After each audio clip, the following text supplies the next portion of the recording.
क्षमा मांगना और क्षमा करना सीखें। ये दूसरों के लिए नहीं, अपने खुद के लिए बहुत ज़रूरी है। दोस्तों, मैं हूं सपना जैन। जील जिंदगी विद सैप के अपने इस पॉडकास्ट के जरिए मैं आप सभी से जुड़ती हूं और जिंदगी को खूबसूरती से जीने के लिए प्रेरित करती हूं। आज का मेरा ये पॉडकास्ट क्षमा करने व क्षमा मांगने पर है। क्षमा शब्द जितना छोटा देखने में लगता है, उतना ही ज्यादा बड़ा बोलने में है। क्षमा मांगना बहुत हिम्मत का काम होता है और क्षमा कर देना विनम्रता का।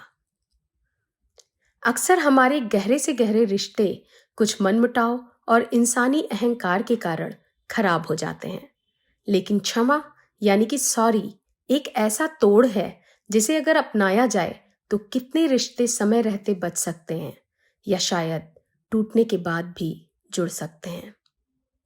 लेकिन हर इंसान अपनी ईगो को आगे रखता है और सोचता है कि क्षमा मांगने की पहल मैं क्यों करूं, जबकि उसे ये नहीं पता होता कि चाहे क्षमा मांगना है या क्षमा करना, इसमें सामने वाले से ज्यादा फायदा खुद का है।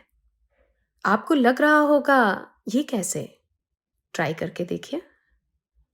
कोई ऐसा किस्सा याद करिए जिससे आपको तकलीफ हुई हो, या फिर कोई भी ऐसा इंसान जिसने आपको कभी जानबूझकर या अनजाने में हर्ट किया हो।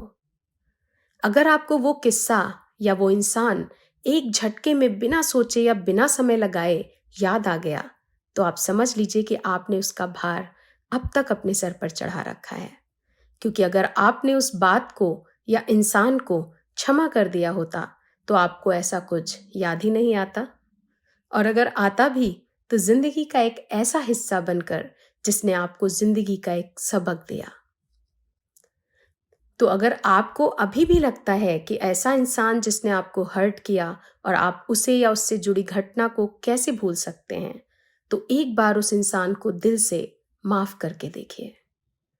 भले ही वो आपके सामने नहीं है या आपसे अब जुड़ा हुआ नहीं है, लेकिन अगर आप उसे अपने आप से माफ कर देंगे तो आप जादुई तरीके से उसका भार जो अपने सर पर लाद कर रखा है, उसे एक झटके में उतार फेंकेंगे। और उसके बाद आपको जो रिलीफ मिलेगा उसका कोई तोड़ नहीं होगा। तो क्षमा करना सीखिए और क्षमा मांगना भी।